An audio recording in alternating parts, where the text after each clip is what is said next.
Hey there, gang. I'm Danny J. I'm Trevor D. I'm Joe Vasky. And together we are most of Keep on Tolkien. Yeah, you should have done the Joel voice. Oh, yeah. I'm Joel N.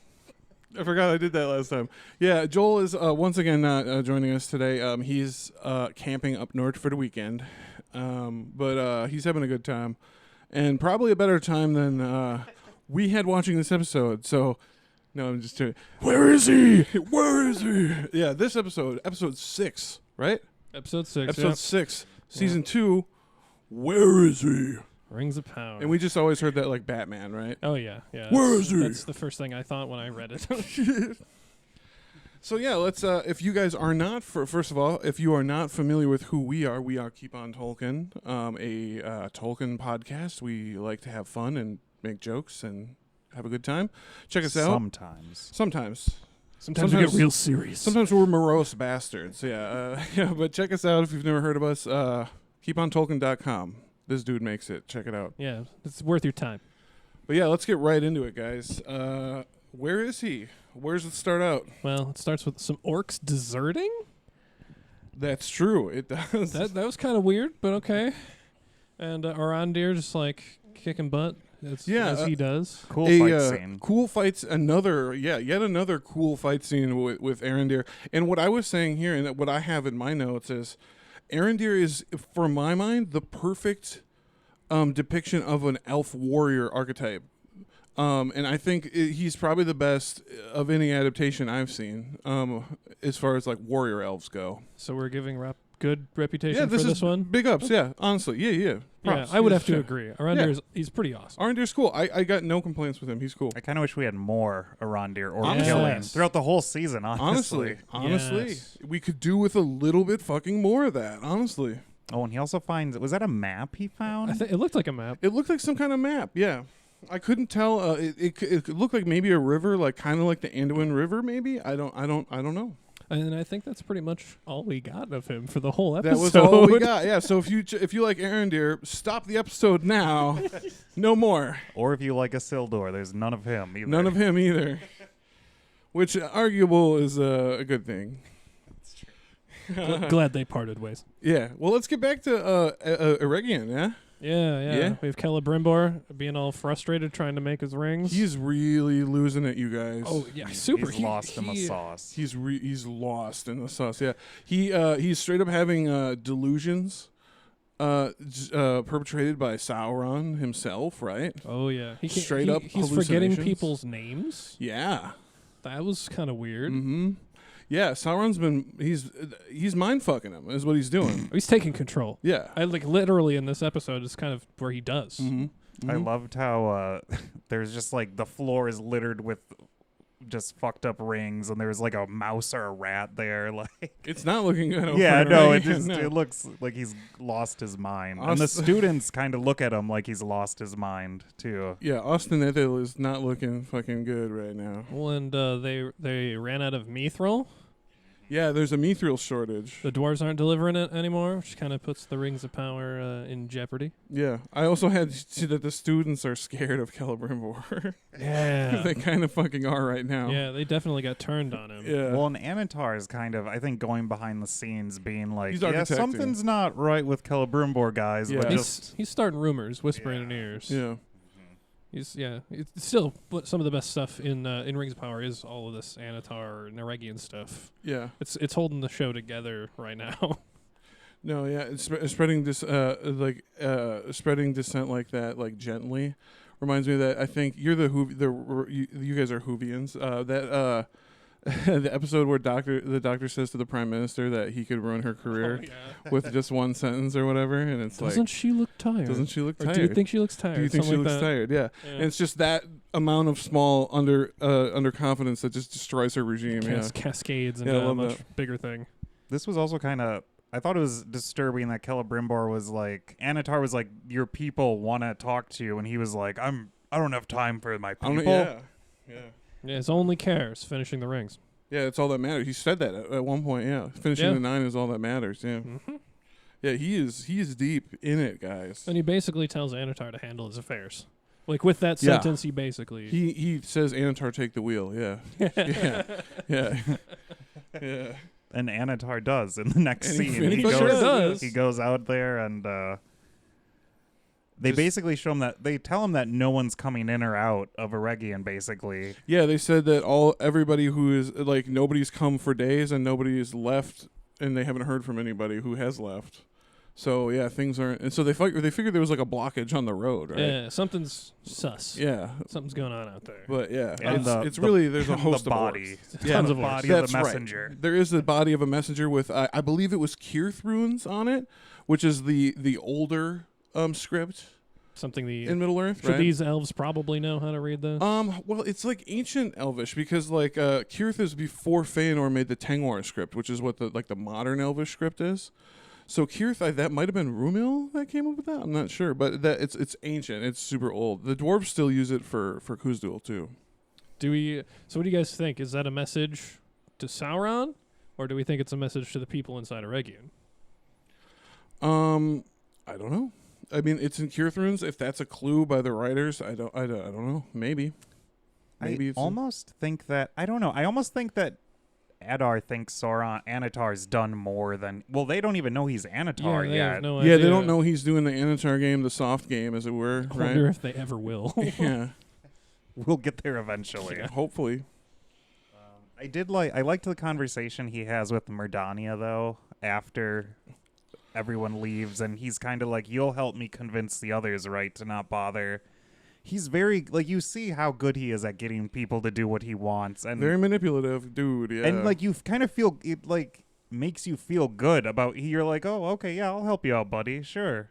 Yeah, no, I heard, I was reading a study one time. It was like talking about if you want somebody to like you, you should ask them to do you a favor and then praise them for it. Have you ever heard that? That's a really good way to get somebody to like you, apparently. I don't know. Interesting. Yeah. Sauron's heard of it. Sauron has definitely heard of that method, yes. Well, after this, we have we're back. Well, I guess maybe just across the river with Yeah. Galadriel and Adar. Yeah, they are And, just, It's like they're having dinner, and it just seems like he's trying to convince her to be like, hey, we should team up. Like we could be good pals. yeah. And she's still being as racist as fuck, as she is against the orcs. Yeah, I Yeah. like how she called him orc, and he like Uruk. corrected her, like, "Whoa." Yeah. Slow down. I liked his speech that he gave about Sauron, like what he does to your mind. I had bores and slithers. I loved that line. He bores and slithers into your mind. Yeah, he bores in with his eyes and And slithers in the hole. with his body or Yeah. some And I loved, I did like too. They have like the camera was slanted. It was very like horror. This whole scene, and Yeah. very creepy, like as he Very described. unsettling scene. Yeah. It almost reminded me of like Addiction. How they talked about how like she was like everything's dull and gray after, and Yeah. it almost felt Yeah. like I don't know. Or a victim of very severe abuse, like true. they're finally free from their captor or whatever. Yeah, like that too. Yeah.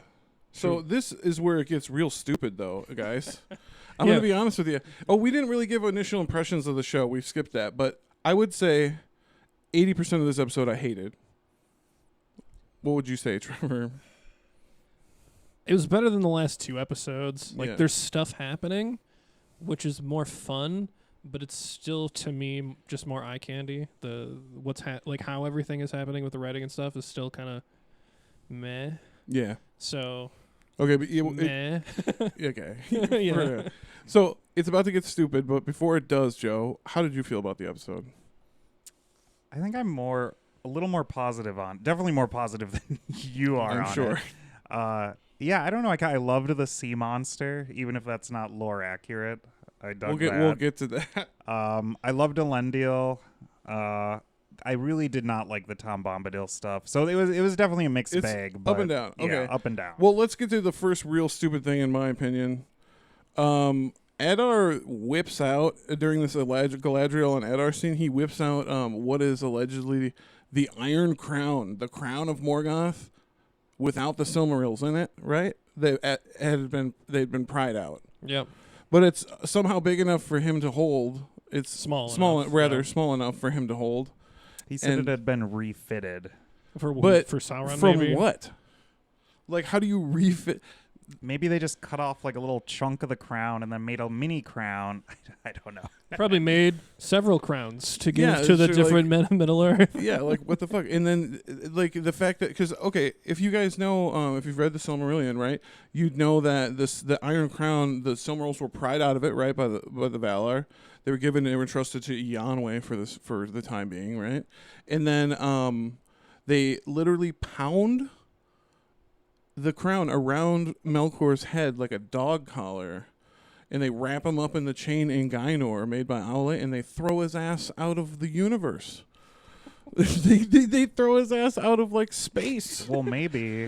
Like Banish that's you so from much reality. More, like where did you get that crown? It's in space. Like yeah, you know. yeah. How did it fall to the Earth with Meteor Man? Like, Yeah. what the fuck? Maybe they're gonna introduce Doctor Strange, and Yes. then Sauron's gonna go to the other dimension, and I Yeah, don't I know. mean they're drawn from a lot of different sources, you know. But yeah, that's to me is just pretty silly and doesn't make a whole lot of sense, I guess. I think it's kind of weird. And Does I the- mean, unless something actually happened with Morgoth, like more than just us knowing about his crown, it just seems kind of useless. Like that could be any other object. Yeah, it makes no sense. It makes no sense that the Valar would like let that artifact slip through their grasp after overthrowing the most evil person fucking ever. And it's right? not like they gave it back to somebody to be like, here, you want this? No, just in case another Dark Lord comes along, you keep this crown safe. Maybe they put a tracking device. Yeah, on they it. put one of those Apple tags or whatever the Do you fuck. think the Yeah. crown looked like if it was big enough for Melkor? Totally, would it look looked accurate. it did, Like, yeah, it okay. looked pretty fucking cool. Like the Iron Crown would, in my opinion. It's just not. It's yeah. just not big enough. First of all, because the whole thing. I would love to see Melkor put it on his head. We know it's relatively large because in the Tale of Beren and Luthien, the crown falls off his Morgoth's head, and they don't just take the crown. They pry one of the Silmarils and then try for a second. So they're trying to get all three of them out because apparently, in my opinion, it's because the crown is too big to carry easily. Way too heavy. Too big. Yeah. So I don't know. That's kind of stupid in my opinion. Yeah, I mean, at least we got a murder scene with it. Yeah, you did Eh? get stabbed with it. That was Eh? pretty cool. That That was was a a cool- violent that was a- death. It's pretty Violent cool. death, yeah. I get why it frustrates you. Yeah, I liked Yeah. the scene leading up to this though. The conversation. Totally. Yeah, that yes. was all good. Yeah. Yeah, totally. That's just where it really went off. That's why I like kind of stopped the episode and was like, all right, it's about to get real stupid now. Because it did. It was a fine scene and then it went tits up, as it were. And now it is, and then it got real dumb in the end. But we go back to Numenor next. You It's a want to great get... shot. Like we get this Yeah. sweeping overhead shot, and then we see the tree. Yeah, it was Yeah. really cool. That was Yeah, cool. when we go back to Numenor, yeah, it's some really cool cinematography. We get a lot more of like the Numenorian architecture and geography and geology, even, right? There's a lot of like rocks and things, right? Yeah. It's cool seeing it from above because I feel like you get a better sense of scale to Yeah. like coming at it from the front, like when we first see it and everything. Mhm. Numenor's huge. Yeah, And it's a big it's- ass island. Yeah, It's cool. yeah, yeah. That's one of the things that really bothers me about the show is that you have this whole island to play with, and we've seen like one or two cities in Numenor. Like we've never even been to the Westlands. Yeah, I mean, one of the first things Galadriel did was ride off somewhere else, and then that was tiny, little bit of, and then they just came back. yeah, because we've been to I think Romena, which is the city where most of the things take place in. Or no, it could be Armenelos too. So like Romena, Armenelos, and then Dunier are cities we should all see, but I don't know if we've seen which ones we've seen. They don't really ever say. Yeah, they I don't really think. name drop the cities. They just call it No. all Numenor. It's all Numenor to them. Yeah, even though there's like 5 distinct regions of Numenor, and there's like all kinds of ecosystems and stuff like that, because the Valar fucking designed it to be It's that way. kind of like how foreigners will just say New York for America. Yeah, like where are you from? Yeah, they're all from New York. Yeah, people from the Midwest get upset because a lot of people from other places don't know where we're from because it's an unknown type It's a place. mid where?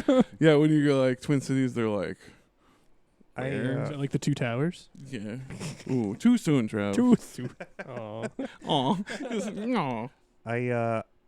I I liked Elendil's character in this scene. No, this was a cool scene for Elendil. I That is liked true. how I really liked when he points at Farazan and calls him the traitor and starts That's pretty cool. The walking only towards Oh, him. well, for, The only traitor here is context, you. it's Elendil on trial. Yep. Yes. In some big hall with a bunch of people and Farazan and his clan behind him. Yeah. All the Kingsmen Yeah. douchebags. And, Yeah. And he renounces his crimes like Farazan wants him to, but then when Farazan asks him to Accept him as accept king. him as king, he denies him, which I thought Right. was, and he should have denied him. Correct. Yes. I mean, the lineage is Muriel should be the 4th ruling queen of Numenor. Still. Yeah. Still. To this day. Yeah. I feel like it's almost the more badass Elendil is, though, it puts for me in contrast like how not badass Isildur's been so I know. far. So it's like, bro, why I know. did the apple fall far from the tree? Yeah, or- how is Elendil's kid such a schmuck? Yeah, I don't know. It's yeah, and like both of his kids. Yeah, I was excuse gonna me. say Never Arian's- mind. Arian's Both of his kids here. are assholes. Yeah, Yeah, Yeah. where did he go wrong yeah. Where did he raising go them? wrong? Yeah. That's his wife. Well, his wife is unnamed. That was another thing I wanted to complain about. Arian is a character, right? Agreed that there needs to be more female characters in the Tolkien stories, right? So totally cool with adding a sister in Elendil's family. But how are you about to add a female character to their family and then make her a treacherous traitor fascist? Especially as a kid of Elendil. As a child of Elendil. That's so Yeah. stupid. It's like, if I would honestly, hot take, I'd be less pissed off if they replaced her, Anarian, with her and just had her be cool like Anarian was. Like, just replace Anarian with a girl and I'd be totally cool with it. More cool than having this female character that's treacherous as fuck and against canon. I mean, it might be more acceptable, but we'd probably still be upset. Let's be Yeah, real. it would be more acceptable. Yeah, it'd be more, exactly. Yeah, you're never gonna please us, but yeah, no. But I mean, I'd be less upset as a Dunedain head at that.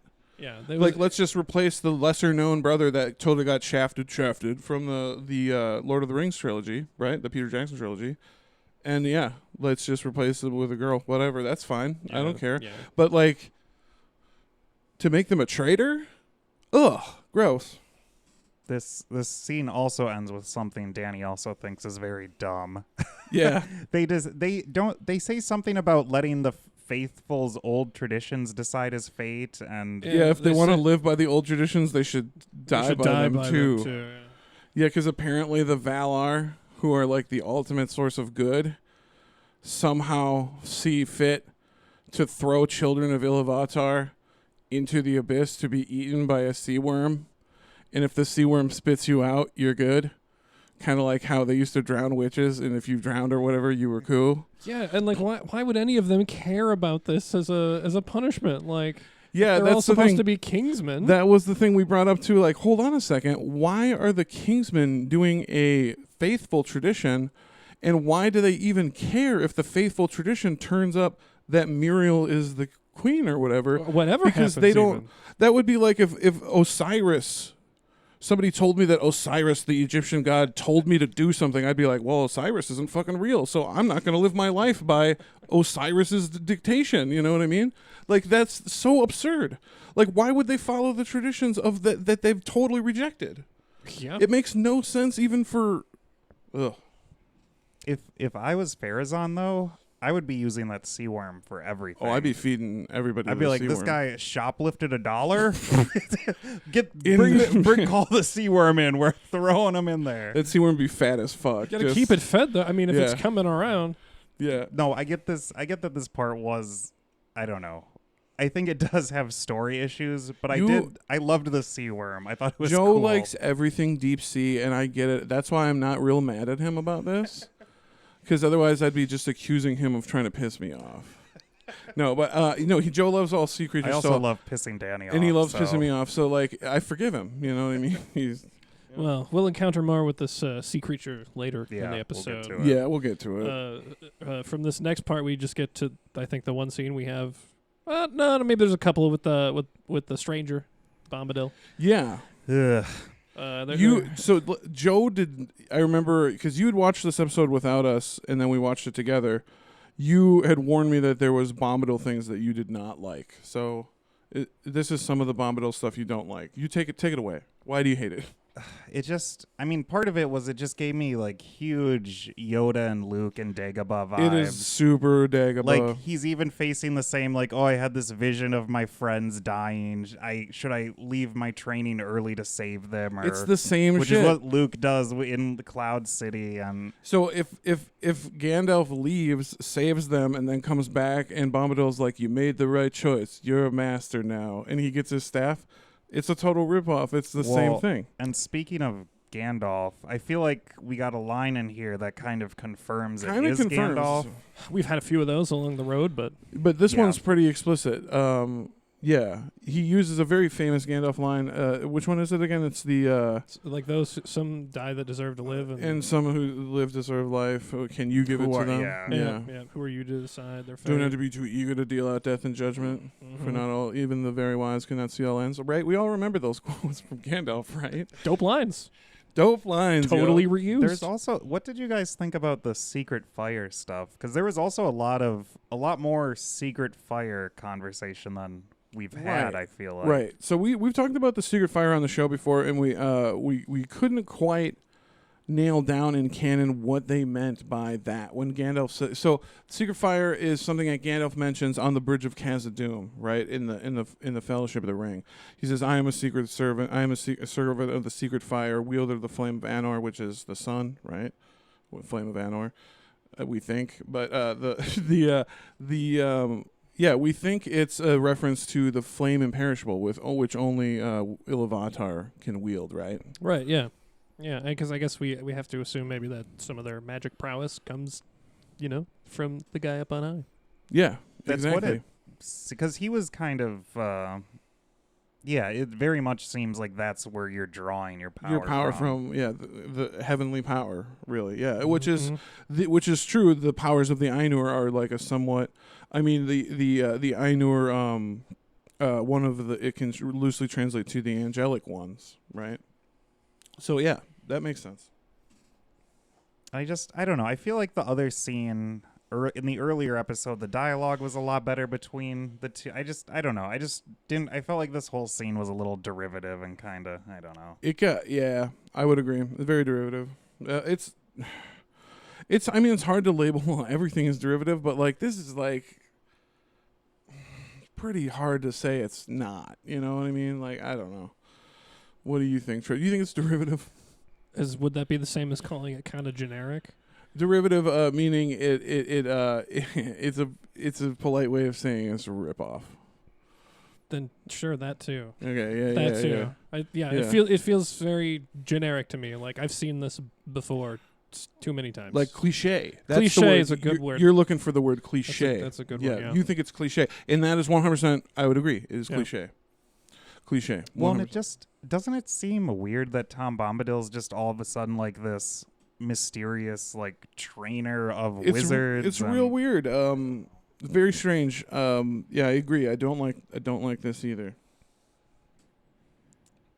Well, moving on from there, we got some hobbits. Don't like it. Let's move on. They're just talking about their smeals. Their smeals, which surprised me because we've been saying smiles. Yeah, it's a word. Is it smeal? Are we saying it wrong? We could be. We're Americans. Is that a good excuse? It seems to be an excuse. Dumb. It seems to be an excuse for an awful lot of things. To be honest, the show called it a smeal. I will refer to it because we're talking about the show as what the show called it. Yeah, we'll call them smeals. That's how I feel about it. Smeals, yeah. But they're what is it? Nori and the matriarch lady are having they're having a Gundabel, I think. Is it Gundabel? Is that her name? I thought they called her. Well, I wanted to say the Gooch. It's not the Gooch. What's her fucking the Grundle or what? Not the Grundle. Those are the same thing. But her I name. think it's Gundabel. Yeah, I can't fucking remember. So Whatever. they're talking about like she has had her Steward lady. Yeah. Yeah. She's had her history here, and Nori's trying to convince her, be like, hey, wouldn't it be cool to like live somewhere different every take month? off. Yeah. I thought it was Get an outta here. interesting contrast between like the nomadic Yeah. Harfoots and kind of like the settled down cave dwelling stores. Yeah. I Totally. don't know. Yeah. No. I mean. 100%. I have no problems with this, like the Harfoot Stewart stuff. And you also see a little of the modern Hobbit race maybe beginning, right? With Nobody. with Poppy and Nobody, right? Like, yeah, Stewart Harfoot. A little Yeah. Hobbit love. Let's get some Fallowhide in there too. Yeah, buddy. Let's make them make them modern hobbits, baby. That's how we get them hairy feet. It's a melting pot. These guys, yeah. I thought it was kind of I don't know. I kind of liked when they kissed and then she was like, were you eating lizards or something?" Like, Yeah, it was funny. It was cute. It's funny. It was gross, It was, but it's yeah, funny. it was gross. Yeah, gross. yeah, I don't know. I thought the scene was fine. It wasn't. Yeah. It was better than the Tom Bombadil stuff. Yeah, I kind of we can kind of separate the because Nori and Stranger are separated now, so I guess those are kind of two separate storylines in a way, right? So they're kind of separate. Yeah, so this one's fine, and the Stranger one kind of sucks. And then we cut back to that, and that scene with the Meteor Man and Tom ends with Tom Bombadil just disappearing. Yeah, he just poofs out of nowhere, and then it's kind of that's it. I mean, he says "friend or destiny" more or less, and yeah, I think we just don't. We're done. I think we're done with Bombadil for now. Yeah, we can move on. Let's move on from Bombadil. All right, let's get into Durin. Durin the Despot. That's what I have in my notes. Back at Khazad-dûm. That's at the Khazad-dûm. So raking in those taxes. Raking in those taxes. Yeah, I couldn't tell if it was all just like a bunch of dwarves working, because I mean, there's hustle and bustle everywhere, Yeah. or if it was the other dwarven kingdoms paying tribute, or if it is just all the shit that they've been mining. Or maybe being just a dumped in little front all of of him. the above. Yeah, all of the Yeah. above, I'm sure. And Anatar's there, like, just like, hey man, need that mithril. What can I give you? Something precious? Yeah, he uses the word precious. Yeah. Yeah. Kind of But- Prince Durin's there too, and you can tell he thinks that I don't know, he's worried about what his dad's Well, gonna he's worried do. about Oh, what he wants his dad to say no, in which he eventually does. But then later on, after Anatar leaves, we found out it's for a fucked up reason that he says no. And that reason is that he wants to build some sort of like military industrial complex where he sells weapons to the Armageddon. Yeah, I love how he's just kind of like going full like defense company, like Yeah. war is good for business. United Defense son. shit. We Yeah. can name our price. Raytheon shit. Holy shit. Well, and when he denies Anatar, like Anatar like looks at one of the torches or something and sees like a vision of the Balrog, or I'm not quite Yeah, sure. and I think it kind of had a look on his face like that'll take care of itself. Yeah. Like that'll play out like Well, I needed to. You had a good Mhm. point that since they're both Maiar, they probably sensed each other. That was probably when they sensed each other, because it does kind of mention in the Fellowship of the Ring that Gandalf and the Balrog can sense each other's like magic. Like, because he says at one point they're trying to Gandalf puts a seal on a door, and then the Balrog uses counter magic to blow the door open or whatever. Or like, and they cast counter magic to where the door just explodes basically, and they can sense the magic like through the door. Like they know it's something. Gandalf knows it's something serious, you know, and obviously the Balrog probably knows it's something serious on the other side too. So I mean that checks out. Maybe that was just how and when he sensed the Balrog. Maybe. Yeah, no, I wasn't sure what to make of it at first, but I like that explanation that he Yeah. kind of, because when he does kind of see that, he does kind of just He's like, go, "Oh," for a all second, right. He's like, for a second, he's like, oh shit. Well, I guess that'll take care of itself. That's what I thought. Like, yeah, He's like, I'll come back later. yeah. I'll come back to this. Yeah. We have a bit of a confrontation / argument between the two Durins again. Yep. Mhm. He Here. Durin force pushes the other Durin. Yeah. Young Prince the Durin's trying ring. to get the king to like take off the ring, and the king's like, nah. Won't do it. I don't owe you a proof of anything or whatever, like, because Durin wants him to take it off and prove that he's not corrupted. Mm-hmm. And then so Prince walks up, he's like, "Yep, I'm going to take that off you. King's like, nuh-uh. And just force pushes his Just ass. force pushes him. Like, Yeah. clear across the I room. wish this all had been a little bit more subtle of Yeah, a transition. This is very It heavy. feels like it just, as soon as he put on the ring, he was like It's over, full yeah. bore, like. And he even used the "It's mine, it belongs to me" line. Yeah. Like fucking A Smeagol. dwarf would not do that. Well, and it's just like these dwarven rings didn't have that effect. Like, I don't know where the show is getting that they were so corruptive like that. Like, it's to the point where, like, I don't remember if y'all remember this, but Sauron offers to give one of the dwarven rings back to the line of Durin if they give up Bilbo. I think it's because the at the Council of Elrond they mentioned that people from Mordor have come to Erebor That's looking for right. Bilbo, and they say that they'll give him treasure, even maybe one of the rings of power. So like these things are obviously not super corruptive. That like Sauron like got one back and is just willing to just give it to the Durin's folk again. Well, endurance folk would know that they aren't corrupting, like, Yeah. because they had them for a long time before that, right? Yeah. So, Yeah, and they the Durin's folk, they claim that they got their ring from Celebrimbor and not Antar. I think we mentioned that in one of the other. They won't even cop to having dealt with Sauron in that instance. oh yeah, yeah. no. Because the line of Durin is a super faithful line of dwarves, and they always have hated evil and Sauron. They've always been on the right side of history, which you can't say the same for all 7 clans of the dwarves, This is true. because some of them fought for Melkor. Sorry, Joel's not here to defend them. I always liked the Disa Durin scenes. That's the next too. scene. He's Yep. kind of I love Adiso is calling for like a general strike. yeah, or she's like pissed. a mutiny or Like a some mutiny, kind. yeah. yeah. Yeah, she's like full like cool, let's bring this guy down. Yeah, straight up.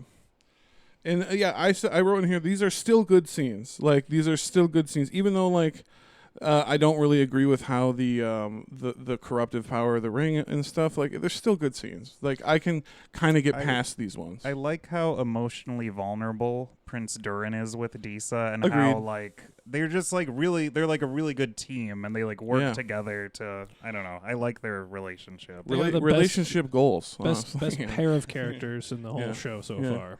Yeah, no, I love them, and that is how I will give props to the writers for, if you're going to add a female character, that's how you should fucking do it. Take whoever's idea was to add Disa, listen to them, and get rid of Arian or whatever the fuck her name It was is. Jeff Bezos. It was Bezos himself. But Disa is a fine added female character that I really fucking dig, and her relationship with Durin is great, and it's they reinforce each other. They're what a good couple should be in real life too. You know. Yeah. The Khazad-dûm stuff would be just terrible, I think, without Disa to balance it all. Oh there. yeah, I would agree. She- yeah. yeah. It'd be real shit. Yeah. Well, after this dwarf scene is when we get back to that sea worm we were talking Yeah, let's about get earlier. there. Worm. Sea worm. Sea They worm. called it the trial by abyss. Trial by abyss. And we've yeah. got this whole scene with Elendil imprisoned in chains, and his daughter is like trying to get him to bow to Pharazôn, Yeah. and tells him to swallow his pride, and he's cool. He says some cool stuff like if pride is all you see at the end of this, and like we Yeah. have nothing more to say to each other. Yeah, exactly. He was ready to be like, I guess we're at an impasse, daughter, Yeah. who betrayed everything I brought you up to believe. I just get the feeling that like things were like cut out, or like I feel like her character and storyline was just not fully developed enough. You were talking about that you're being charitable and saying that the writers may have had to cut out some content that would give her some more dimension. Well, yeah, I'm assuming that the writers had that content existed. But I don't know. I don't think she should have been thought up. And honestly, just replace Anarian with a girl. If you want to add a female character, don't make her treacherous. And Joe thinks you think she's going to have a redemption arc. I think she's going to have a redemption arc, but I don't think they're putting in the work. Like, you got to put in the work and to make sure a redemption arc actually believable and good and like cathartic and yes, I don't think exactly. that they're And doing that. They're not doing their due diligence there. You're 100% right. I personally just kind of want her and Kemen to maybe like kill each other, and then we don't That'd have be to deal cool. with them at all. Yeah, but I'm still hashtag sink it. Sink it. Send Sink it it. to the sea worm. Sink Send it to the sea Give worm. them to the worm. Yeah, sink it all. Yeah. I liked Elendil's integrity in the scene though. No, Elendil's the queen visits him and he still is like super steadfast. still dope as fuck. Yeah, yeah. After all these years, baby, Elendil still dope. Yeah, he's holding on to the faithful stuff. You know, he says if I survive this, it's by the Valar's will, right? Yep. Yeah, I like that stuff. Yeah, Elendil's still cool as fuck. I just wish they would have used him differently. You know, a little bit. I guess we'll see when he gets to Middle Earth. We'll see. If he gets to Middle Earth. We'll see. Do we have more? We have more Disa stuff next, right? Yeah, Is that what you guys this have? is Singing the bats. the Batman. The Batman. Oh yeah, she just like summons bats. Yeah. Numenor can summon sea snakes, and the dwarves can summon bats. Well, I think I don't know if it's a real magic to scream in a cave and have bats fucking agitated. Okay, I think well, if you did that, I'm saying Disa is smart. Okay, she's real smart. She's no gonna, clever move. I'm And, not saying it's not. I'm just saying like I think anybody could do. well, she stood up to Narvi in that scene too. Yeah, She did. Yeah. And yep. I liked how Which is he's a direct representative of the state Yeah, at that point. Yeah. He's like, I'll have to forcibly remove you if you Yeah. don't. You could tell he kind of didn't want the smoke He though. didn't, no. He didn't want the Disa. No, he's like, this is the last person I really want to go up You also made against. a good point that she stood still when the bats all came and everyone else panicked and ran. I made that point, yes, because if you know anything about bats,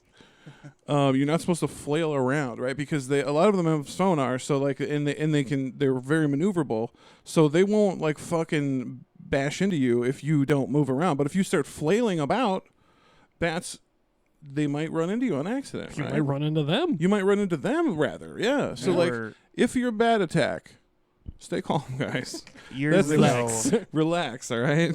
years ago, we were gonna get into the bat business, and Yes, it's true. We did have in high school. We had a scheme. I never would have thought of that until you brought it up. Yeah, we were gonna sell bat guano. That's right. Yeah, that's a story Of for course. another day. yeah. We'll that's some Patreon material. Well, and Disa summons the bats to get them to what? Stop digging, right? Her and Durin are in this Right. mine Yeah. chat for some reason. I don't think we find out why. Yeah, well, because he wants to like double down on Mithril production so he can start his like. Well, King Durin does. King, yeah. Prince Durin in this scene, right? Oh, right. Sorry. Yeah, there's two Durins. Yeah. Yep. Yeah, confusing, right? There shouldn't be two Durins. Yeah. Well, they shouldn't be two alive at the same time. Right, I don't yeah, think. that's what I mean, yeah. Yeah. That's pretty much it for this scene, and then we go right back to The sea the sarlacc. abyss. To the abyss, yeah. The sea sarlacc. It does have It's- tentacles yo. like the Sarlacc. Yo, if we're talking about derivative shit, is this not the Return of the Jedi with the Sarlacc pit? Come on, you guys. The ocean is like the opposite of sand. That just almost makes another it worse medium. that they're like, how can we get away with ripping off the Sarlacc? Well, that was in the desert. Let's make our shit in the ocean. We'll never get accused of it. That's what it reminds me of. Well, and I guess part of the issue too is there's no basis for any of this in the lore at all, right? I'm pretty into Dunedain stuff and Numenor stuff. I've never heard of a trial by sea serpent. 'Cause Seems pretty silly to me. The Queen Muriel comes and they're like, oh, according to Numenorian law, she can take his place because the crime was committed in her under name. And her- Elendil's under her place, name. since we haven't Take mentioned Elendil's him. place. Yeah, take Elendil's place under the serpent.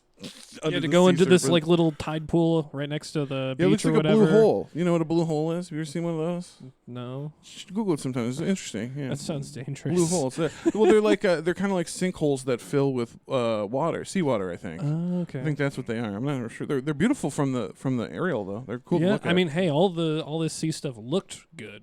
Yeah, oh, yeah, Okay, the that water shit was looked cool. beautiful. Just absurdly silly, but it looked cool. Yeah. Seaworm looks sick. Yeah. Muriel takes Yeah. takes Elendil's place. Someone guides her down to this pool, and then the sea serpent drags her all the way underwater. It also All the gives way. her a very hard stare in the It eye. gives her the hard like, stare. Like Yeah. the Paddington Like Bear Paddington. hard stare. I was gonna say, is he gonna make a Paddington reference? Yeah, that's what they call a hard stare. I love that. yeah. Paddington 3's coming out in January, y'all. I am so excited for that. Shit. And then it spits her back out, and then the crowd just kind of goes crazy, calling her Queen of the Sea and stuff. Which again we thought made no sense because like that's by the rules of the faithful, right? Like this is all faithful mumbo jumbo. They shouldn't believe this. Right. Anybody who is watching this is generally should be like the royal. Maybe the royal court, but like the rich fucking rich people who want to see her dead, right? Aristocracy, and so, and then when she gets spit up, and they're like almost everybody in the crowd is cheering for her. This just seems kind of weird. Well, because it's like hostile takeover. You didn't need to convince the faithful, right? They're already on your team, right? So like, and the Kingsmen are unconvinced, right? Because they believe in they're anti-elf and anti-Valar. So like. This should be of no consequence. We got some swing voters in Numenor. Yeah, some fucking undecided voters, yo. Yeah, some radical centrists there. I think we've talked about this before, where the show sometimes takes very weird paths to get to like where they need to go, and I think this very is Rube Goldberg type shit, in my opinion. I think this is their way of setting up the marriage between Pharazôn, because That's now what he Joe kind was of saying. needs her, but. It is a very strange way to get to that point. I hate that what you're saying makes a lot of sense. You could have just been like, had the conversation like, well, I'd have to marry my cousin. Well, that's illegal. Well, I'm going to do it anyway. I don't have a choice. Like that's what the people want. We wouldn't have gotten the sea worm, though. People want the sea worm. Sea worm. Sea worm. Yeah, you do it, Joe, in the comments. Hashtag sea worm if you love the sea worm. Sea worm. There's going to be no hashtag sea worms. There's going to be a billion hashtag sink it's, though, right? Yeah. Keep sink it. Sink it. Sink it. We then have Pharazôn actually using the Palantir. Yeah, so this is interesting. Yeah. We actually had a friend, Eleanor, shout out. We were talking to her on the Discord about the function of the Palantir. It's kind of strange in the show, because very strange, really, because it's doing more what I would consider like the Mirror of Galadriel to do, rather than a Palantir. I feel like the Palantir is more their communication devices, except for the one that looks across the sea at the Tower of Elastrion. Yeah, this one's like a crystal ball or some shit. Right, it's like a weird crystal ball, and it's doing out of context future visions. He sees Halbrand. Yeah, so that was the thing I think is setting this up. I think Pharazôn is going to go try to seize the Rings of Men. I think that's what they're setting up. I think he's going to have he's going to come and help in the War of Elves and Sauron, but for the wrong reasons. I think that's what they're setting up. I think that's fucking silly, but I think that's what they're going for. Just you saying that upset me. Well, what fucking silly? Is there a reason why he would see Halbrand in the... They've met before, so no, but like there's no Palantirs in Middle Earth yet. That's right. So like there's like why there's no Palantir over there? Could there be? I don't know. No, I mean, because there's 7 of them, and they were given to the Lords of Indunier. It's still just showing visions anyway, so it doesn't really matter who he sees. Yeah, I guess it's because it is just showing you random shit. Yeah, it could be anything. I mean, hit us up on join our Discord or in the comments, whatever. Like, do Palantirs show random images like that, or are they more for communication between the stones, as I thought they were? Yeah. I imagine I had heard it takes like a strong will to like master the stone, but once you do, it's more just a communication device between the stones and less of a like divination tool. Yeah. I mean, that's how it seems in the trilogy. Like seems their it's a divination tool. Yeah. Little both. A little bit of both, yeah, because Saruman's kind of using it as a divination tool. But that was the thing. The reason why that was another thing we talked about with Eleanor on the Discord, is the reason why I always thought that in the trilogy people saw random out of context shit was because Sauron had a hold of one of them and was influencing what they saw through the stone, right? Like Denethor never saw anything untrue in the stone. He just saw out of context bits, and he became defeatist and depressed, right? Yeah, I mean, if anybody would be able to use a Palantir for that purpose, it would be Sauron. 100%. That's why I was trying to think if there's a way Anatar could have gotten one, but I don't There not shouldn't by be, lore. right? No, I mean, in the way, unless he stole it while he was in Numenor. but the size that Oh no, they're dude! showing If they did that, if they like, I pocketed this fucking Palantir while I was over there as a prisoner. that You is get- a cheap writing Trevor's trick, getting and so that's upset. not okay. So upset. Let's move on. Okay, yeah, I think we can probably move on from that. Yeah, we go back to Adar and Yeah. Galadriel next. Yeah, he's like trying to be all friendly with her as he was earlier, and she, it seems like, is like, all right, you seem like you're being legit. I'm gonna tell you all our plans. Yeah, spill it. Just spills Yeah. it, and then he's like, thanks, you've revealed just about everything I needed you to and more. All right, I'm just gonna lock you up. Thank you. Sure, thanks. Yeah, Galadriel definitely, I think, should be smarter than my she Yeah, is. Galadriel should be. They nerfed her pretty hard for the show. Like she should be much smarter. She should be the smartest person around at all times. She shouldn't be making so many goddamn mistakes. She's making a bunch of silly mistakes. Yeah. Yep, and like also in the Galadriel, I learned this while I was writing the Galadriel character profile. She even back in Valinor was a great judge of character. That was one of her things, that she was very good at judging people's character. She hated Feanor. She mistrusted Feanor. She knew he was a rash leader. She knew that nothing good would come of his bullshit. She even refused to give him her hair. Remember when he asked for it? And she gave a dwarf it later. Yeah, that's how much she fucking hated Feanor, I dude. used to really hated it. She really hated that prick, yeah. I also was a little, she does like a very quick heel turn from like, we're gonna go kill Sauron, and then all of a sudden she's like, wait, no, he wants you to attack because he wants to take your army, Adar. I don't know. Yeah, I guess she's trying to get Adar to be convinced that Sauron's going after his orcs. See, I would believe that Sauron could just dominate the whole army. That, like, Yeah, if that's what they're going for. If he gets a hold of sure. it, if he gets the opportunity, 100%. And I think that's probably what's going to happen. That's how we end up with a bunch of fucking orcs in Mordor, right? Yep.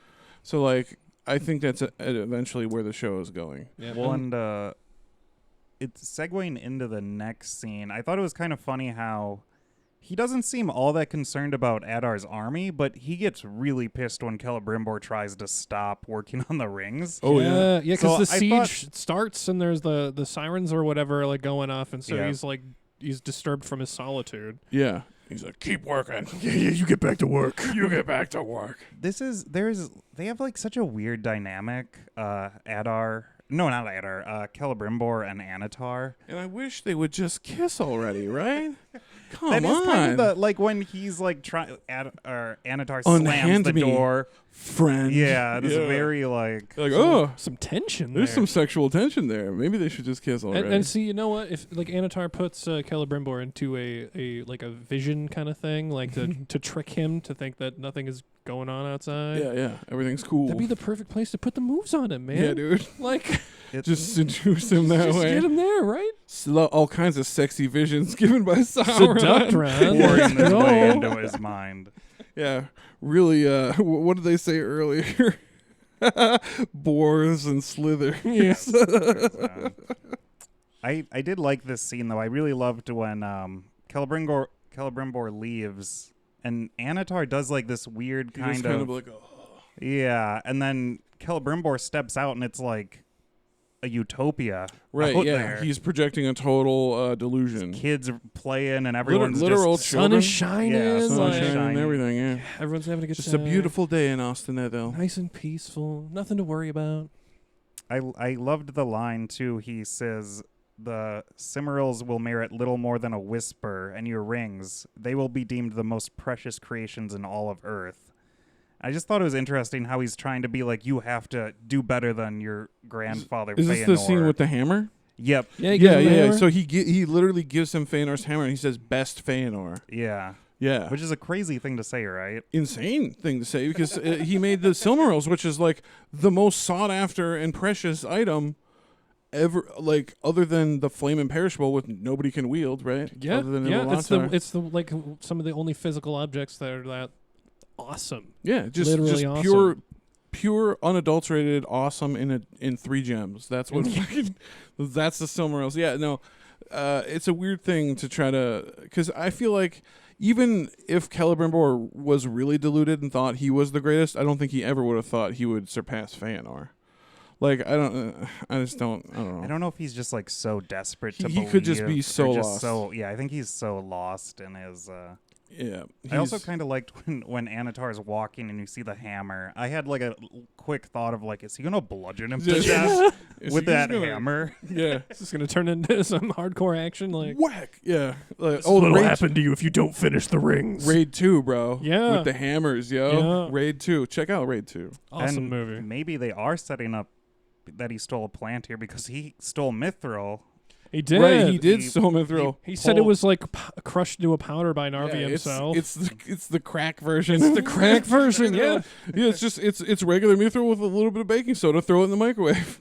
It's the same shit. Make some rings with it. Yeah, It'd yeah, be fitting that that would be the rings of men. yeah. With the fucking crack. Right? The crack mithril. Oh man. Yeah. Well, I mean, And then Celebrimbor leaves, and then the facade disappears, and it's and you see That was kinda the fun. true chaos. Yeah, that was I cool. liked that transition. Yeah. And then like the siege like officially starts. Like you could see the orcs on the other side like loading up their Loading up the the catapults. catapults and Yeah. stuff. And Siege has begun. I'm excited for the war stuff to happen. I think I heard somewhere that there's an episode that's all 100% just all a battle. I feel like that's probably gonna be episode 7, right? I feel like it probably would be. Yeah. Like a second to last episode kind of Yeah. thing, because that's what these types of I'll shows That's Oh, what Game of do. Thrones always That's did. what Game of Yeah, Thrones that's what Game of always Thrones did. always did. I'll And that's what we're trying to be, right? Game of Thrones. if any of the writers are watching this, here's how you redeem. Oh, they are. Here's how you redeem Isildur.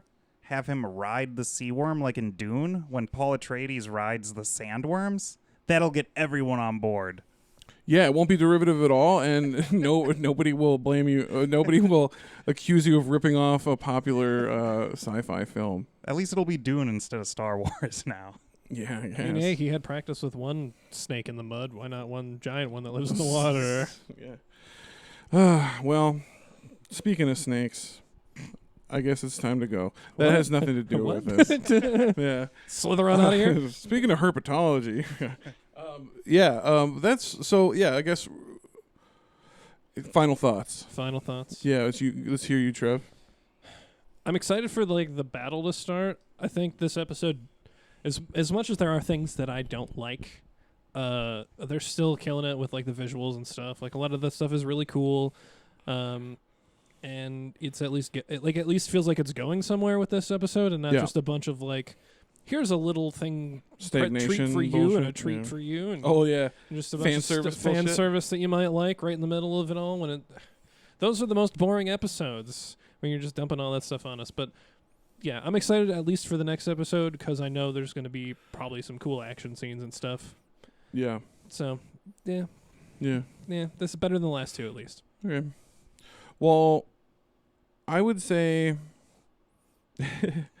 I hated about 80% of this episode, which is fine. Like, I mean, it's to be expected, right? But like, I also want to like reiterate that like there are still good things about this show. Yeah, Like for the last two episodes now, I've been complaining pretty hard about the writers and the Dunedain stuff, which they deserve it in my opinion. But like yeah, at the same time, there are some cool things about the show, and I still want to remain positive. I like watching the show every week, and I like doing these things, these reacts.